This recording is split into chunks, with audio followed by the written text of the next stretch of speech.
Hello बच्चों, welcome to my YouTube channel. मेरा नाम है कुंदन और आज हम इस वीडियो में करेंगे क्लास 10th का मैथमेटिक्स सब्जेक्ट का चैप्टर नंबर 5 जिसका नाम है अर्थमेटिक प्रोग्रेशन। अर्थमेटिक प्रोग्रेशन जिसको हम शॉर्ट फॉर्म में बोलते हैं एपी। ठीक है, तो हम इस वीडियो में करेंगे इस चैप्टर नंबर 5 का पूरा इंट्रोडक्शन पार्ट एंड इसे नेक्स्ट वीडियो में हम इस चैप्टर से रिलेटेड सारी एक्सरसाइज क्लियर करेंगे। ओके बच्चों, तो चलिए देखते हैं एपी का मीनिंग क्या होता है। तो यहां मैंने लिखा है AP is sequence of number. क्या है कि एपी क्या है? सीक्वेंस जिसमें नंबर्स होते हैं। एपी में जो नंबर्स होते हैं वो सीक्वेंस वाइज होते हैं, मतलब ऑर्डर वाइज होते हैं। Where the difference between in two consecutive terms, and जो एपी में नंबर्स चलते हैं सीक्वेंस वाइज एंड उसमें दो नंबर्स जो होते हैं उनके बीच का जो डिफरेंस होता है इज कांस्टेंट। कांस्टेंट मतलब स्थिर। क्या बोलते हैं इसको? स्थिर। स्थिर मतलब सेम होता है। ठीक है, तो यहां मैंने एग्जांपल दिया हुआ है कुछ, जैसे देखो यहाँ पे एपी ले रखी है मैंने 2 4 6 8 कहां तक जा रही है 20 तक। अगर आप दो टर्म्स के बीच डिफरेंस चेक करेंगे तो यहाँ देखिए कितना डिफरेंस है। 2 और 4 के बीच में कितना डिफरेंस है? 2 का। 4 और 6 में कितना डिफरेंस है? 2 का। 6 और 8 में कितना डिफरेंस है? 2 का। तो देखो हर टर्म्स के बीच में क्या है बच्चों? डिफरेंस सेम चल रहा है। डिफरेंस क्या है? 2 का है, तो इसे हम क्या कहेंगे? एपी कहेंगे। अगर हम सेकंड एग्जांपल देखें तो यहाँ पे कितने का डिफरेंस है? 3 से 9 कितना हुआ? 6 ऐड हुआ। फिर 9 से 15 कितना हुआ? 6 ऐड हुआ। 15 से 21 कैसे हुआ? 6 ऐड हुआ। तो यहाँ पे भी क्या है? सबका कॉमन डिफरेंस सेम है, तो हम इसे कहेंगे भाई ये एपी है। ठीक है, एंड हमारी जो एपी होती है बच्चों, जो हमारी एपी होती है वो दो टाइप की होती है। एपी कितने टाइप की होती है? दो टाइप की होती है। एक होता है फाइनाइट और एक होता है इनफाइनाइट। क्या होता है? एक फाइनाइट होता है और एक होता है इनफाइनाइट। ठीक है, फाइनाइट क्या होता है? जो फिक्स होता है। फाइनाइट क्या होता है? फिक्स होता है कि भाई इसकी लिमिट है कि ये यहां तक ही है एपी। जैसे देखो ये पहला एग्जांपल क्या है? 2 4 6 8 और कहां तक जा रहा है? लास्ट 20 तक। तो यहां पे आके रुक गया है, तो मतलब ये फाइनाइट है, लिमिटेड है। इसके आगे तो नहीं है नंबर, इसके बाद नहीं है। यहाँ 20 पे आकर ये रुक गया है, तो ये एपी हमारी 20 तक है, तो मतलब ये फाइनाइट एपी है। कौन सी? फाइनाइट है। ठीक है, एंड ये हमारी जो दूसरी होती है इनफाइनाइट होती है। इनफाइनाइट क्या होती है? जो चलती जाती है अनंत तक, हमें पता ही नहीं कहां तक जाएगी। तो देखो सेकंड एग्जांपल क्या है? 3 9 15 21। तो ये देखो कहां तक जा रही है, कहीं लिमिट ही नहीं दे रखी है कि भाई कहां तक जाएगी। तो ये चलती जा रही है, चलती जा रही है, कुछ पता ही नहीं है। तो ये कौन सी एपी कहलाएगी? हमारी इनफाइनाइट। ठीक है बच्चों, चलिए बच्चों अब देखते हैं एपी के अंदर जनरल फॉर्म क्या होती है। एपी की जनरल फॉर्म क्या होती है? तो मैंने लिखा है यहाँ पर टॉपिक हमारा जनरल फॉर्म ऑफ एपी। तो एपी की जनरल फॉर्म क्या होती है? तो देखियो बच्चों मैं यहाँ लिख रहा हूं, क्या होती है? ए प्लस टी, ए प्लस 2d, फिर अगली क्या आएगी? ए प्लस 3d, फिर अगली क्या आएगी? ए प्लस 4d। तो इस तरीके से चलती जाती है इसकी जनरल फॉर्म। ठीक है, अब यहाँ पे देखो जो ए है, जो ए है वो क्या है? हमारा फर्स्ट टर्म है। क्या है वो? हमारी फर्स्ट टर्म है। एंड जो डी का यूज कर रहा हूं वो डी क्या है हमारा बेटा? कॉमन डिफरेंस है। कॉमन डिफरेंस मतलब कि मैंने आपको बताया ना एपी में जो सीरीज होती है, मैंने आपको बताया कॉमन डिफरेंस क्या होता है जब एपी हमारी चलती है सीरीज वाइज। ठीक है, तो चल रही है तो दो टर्म्स के बीच में क्या होता है? अगर हर दो टर्म्स के बीच में डिफरेंस सेम हुआ तो वो एपी होती है। एंड उसी डिफरेंस को हम क्या बोलते हैं बच्चों? कॉमन डिफरेंस बोलते हैं। ठीक है, तो यहाँ जैसे मैं एक एग्जांपल से आपको बताता हूँ कि हम एपी कैसे बनाएं। देखो अगर मान लो हमें फर्स्ट टर्म दी हुई है, फर्स्ट टर्म हमें दिया, मतलब ए क्या होता है? फर्स्ट टर्म होते हैं। फर्स्ट टर्म हमें 5 दी हुई है एंड डी क्या होता है? हमारा कॉमन डिफरेंस। और हमें डी क्या है? कॉमन डिफरेंस कितना है कि टर्म्स के बीच में डिफरेंस कितना रखना है? 3। तो मैंने लेट कर लिया कि भाई मेरी फर्स्ट टर्म 5 है एंड कॉमन डिफरेंस कितना है? 3। तो मेरी एपी बनाओ। क्या बनाओ? एपी बनाओ। तो देखो अब बच्चों ये हमारी क्या है? जनरल फॉर्म है। क्या है ये? ए प्लस डी, ए प्लस 2d, ए प्लस 3d, ए प्लस 4d। तो ये क्या है? हमारी जनरल फॉर्म है। तो बच्चों इसको हम बोलते हैं A1 फर्स्ट टर्म को। a प्लस 2d को बोलेंगे हम A2, इसे हम बोलेंगे A3। A1 का मतलब क्या हुआ? First term. A2 का मतलब हुआ सेकंड टर्म। A3 का मतलब क्या हुआ? Third term. और इसको हम बोलेंगे A4। कौन सी टर्म हुई? Fourth term. ये क्या होगी हमारी? A5। इसे हम क्या बोलेंगे? Fifth term. ठीक है, तो यहाँ मैंने एग्जांपल लिया है क्या कि a की वैल्यू क्या है? 5 है एंड कॉमन डिफरेंस कितना है? 3। तो मुझे AP बना के दिखाओ। तो कैसे बनाओगे? पहले आप a निकालोगे, तो A1 तो हमारा A ही होता है, तो कितना आ जाएगा 5। A2 कैसे निकालोगे, A प्लस डी, A की वैल्यू कितनी है 5 और D की वैल्यू कितनी है 3, तो कितना आ जाएगा 8। ठीक है, A2 कैसे निकाल, A3 कैसे निकालोगे, मतलब थर्ड टर्म कैसे निकालोगे, A प्लस 2D, तो A प्लस 2D, A का A सॉरी A की वैल्यू कितनी है 5, 2D मतलब 2 इंटू D की वैल्यू कितनी है 3, तो 5 2 3 जा 6, तो 5 6 कितना 11, A4 कितना हो जाएगा A प्लस 3D, तो कितना आ जाएगा इसका 5 प्लस 2 इंटू 3 सॉरी 3D है ना, तो 3 आएगा, 3D D की वैल्यू 3 है, तो 5 प्लस 3 3 is 9, कितना हो गया 14। तो आप इस तरीके से AP बना सकते हो। तो देखो यहाँ AP बनी है हमारी, क्या फर्स्ट टर्म क्या है 5, सेकंड टर्म क्या है 8, थर्ड टर्म क्या है 11 और फोर्थ टर्म क्या है 14। तो इस तरीके से आप इसे चला सकते हो। ठीक है, तो अगर आपको क्वेश्चन दिया जाता है कि हाँ भाई फर्स्ट टर्म 5 है एंड कॉमन डिफरेंस क्या है 3, फर्स्ट टर्म दे रखी है और कॉमन डिफरेंस दे रखा है और बोलता है कि भाई AP बनाओ, क्या बनाओ AP, तो आप इस तरीके से AP बना सकते हो। फर्स्ट टर्म को किससे रिप्रेजेंट करोगे A1 से, सेकंड टर्म को A2 से, थर्ड टर्म को A3 से और फोर्थ टर्म को A4 से। ठीक है, तो आप इस तरीके से बना सकते हो। ठीक है बच्चों, तो अगर मान लो मैं कहूँ भाई आप मुझे बताओ कि अगर फर्स्ट टर्म ये है और कॉमन डिफरेंस ये है, तो मुझे बताओ कि 10वां पद क्या होगा, क्या 10वीं टर्म क्या होगी। अगर A इतना है और कॉमन डिफरेंस इतना है, तो ये अगर सीरीज चल रही है तो 10वें पद पे क्या आएगा, तो आप कैसे निकालोगे। तो आपने कुछ नहीं करना, देखो A लिखना है और 10 में से 1 घटाओ कितना आता है 9, तो यहाँ 9D कर देना है। अब यहाँ पे वैल्यू पुट कर दो, 5 प्लस 9 इंटू डी की वैल्यू 3, 5 प्लस 9 दिया 27, जोड़ देंगे कितना आ जाएगा 32। तो देखो यहाँ पे भी तो ऐसे ही हुआ है, कितना है A2 पूछा है, तो A का A लिखा 2 में से 1 घटाओ 1 आता है तो 1D, A3 है A लिखा 3 में से 1 घटाओ 2 तो 2D, A4 है तो A का A लिख दिया प्लस 4 में से 1 घटाओ 3 तो 3D। तो इस तरीके से आप फॉर्मूले बना सकते हो। अगर आपसे कितने भी, अगर आपको फर्स्ट टर्म और कॉमन डिफरेंस दिया हुआ है और आपसे पूछ ले कि भाई इसका 50वां पद निकालो, तो आप ऐसे इक्वेशन बना के सोल्व कर सकते हैं। ठीक है बच्चों, अब यहाँ पे बात होती है भाई कॉमन डिफरेंस कैसे निकालें, क्या कि आप कॉमन डिफरेंस कैसे निकालेंगे यदि आपको ऐसे AP दे दी जाए। ठीक है, अगर आपको ये AP दे दे तो इससे कॉमन डिफरेंस कैसे निकालोगे आप, चलिए वो भी सिखा देते हैं। देखो क्या है हमारे पास AP 5 8 11 14, हाँ भाई ये आपको दे दिया है सीरीज, इसका कॉमन डिफरेंस निकालो मतलब D निकालो। तो आप D कैसे निकाल सकते हो, इसे हम क्या बोलते हैं A1, इसे बोलते हैं A2, इसे बोलते हैं A3, इसे बोलते हैं A4। तो कैसे निकालोगे, आपने क्या करना है अगली टर्म में से पिछली टर्म घटा देनी है। जैसे देखो A2 में से A1 घटा दो, या फिर A3 में से A2 घटा दो, A4 में से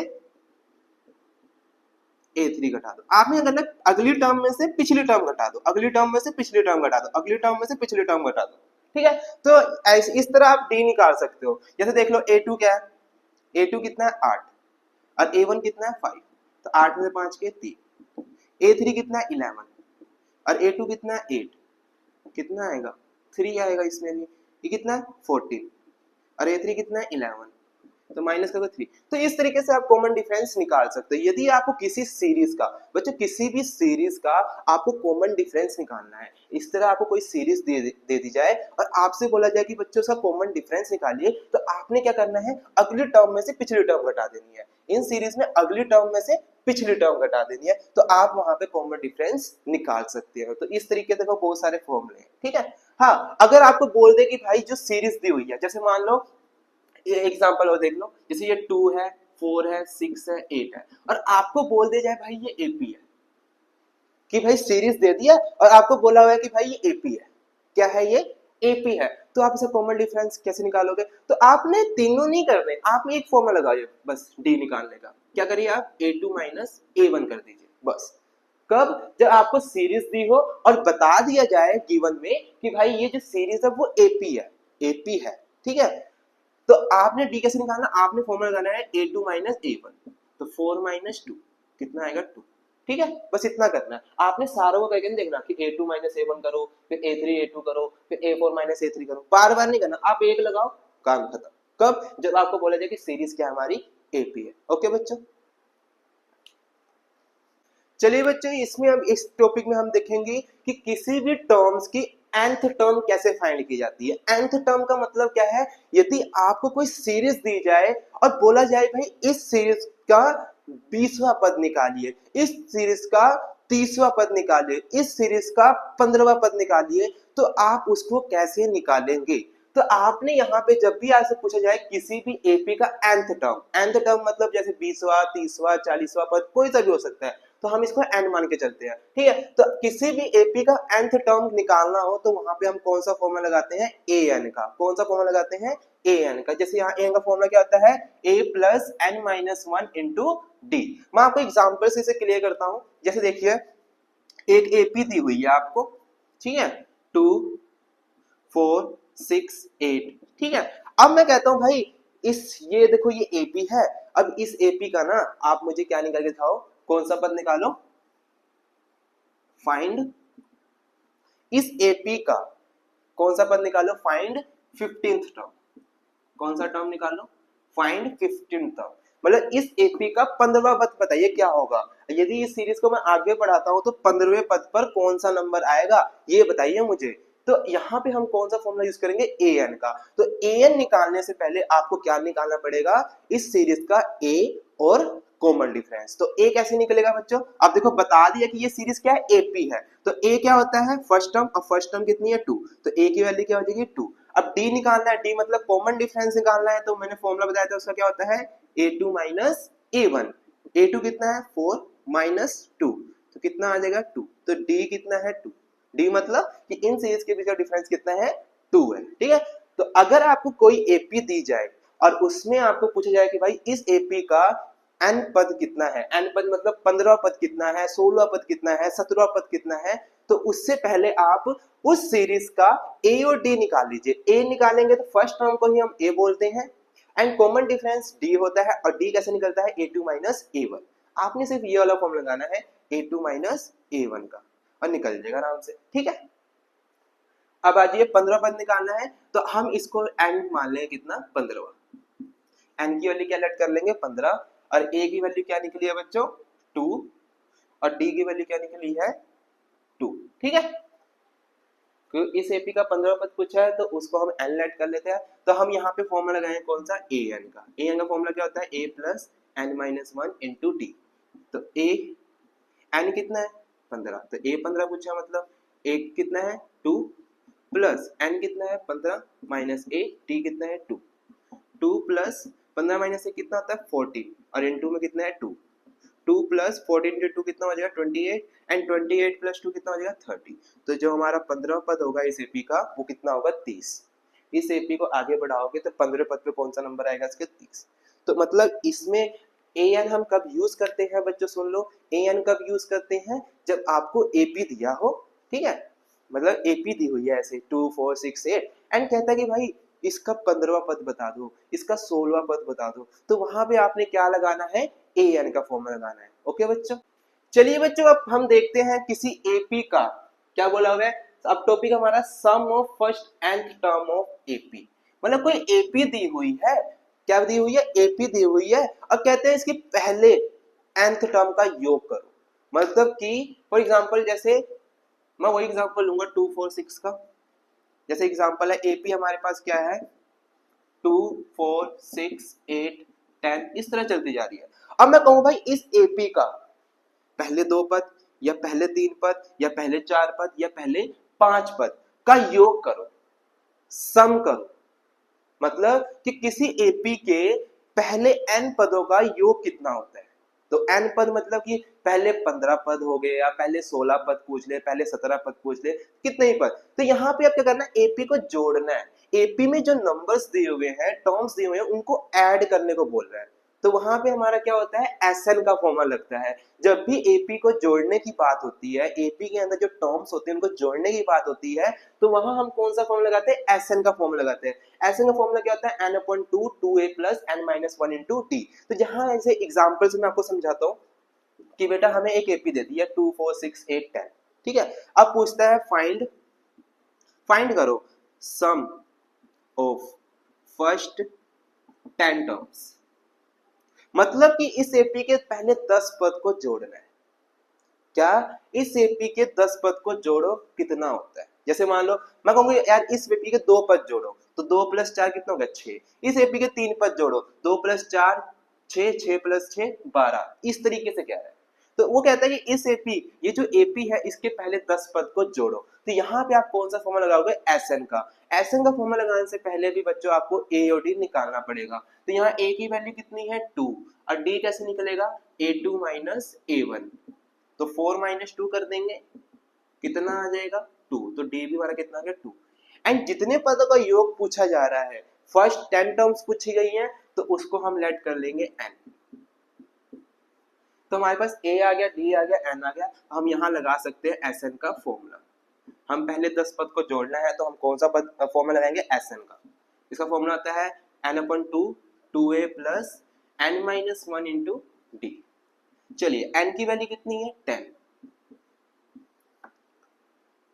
2, a की वैल्यू कितनी है? 2 प्लस n - 1 मतलब 10 - 1, और d की वैल्यू कितनी है? 2। 2 से कटेगा 5 आएगा, 2 2 ज़ा 4, 10 - 1 कितना होता है? 9, 9 2 ज़ा 18, 10 - 1 9, और 9 की मल्टीप्लाई 2 से कर दो कितना है? 18। 5 4 + 18 कितना हो जाएगा? 22, एंड इसकी मल्टीप्लाई करेंगे तो 110। तो क्या है? 110 आया है। मतलब कि Sn मतलब H10 कि इस एपी के 10 पद को जो मैं जोड़ता हूं तो कितना आता है? 110। तो बेटा जब भी आपसे, ध्यान रखिए, ये जब भी आपसे एपी के, आपको एपी दी हुई है, अब पूछा जाए कि भाई इसका 10वां पद कितना होगा, इसका 20वां पद कितना होगा, तो वहां आपने an का यूज करना है। ठीक है? या जब भी आपसे पूछा जाए कि एपी के 10 पद का योग कितना होगा, 13 पदों का योग कितना होगा, 17 पदों का योग मतलब सम कितना होगा, तो वहां आपने Sn निकालना है। ठीक है बच्चों?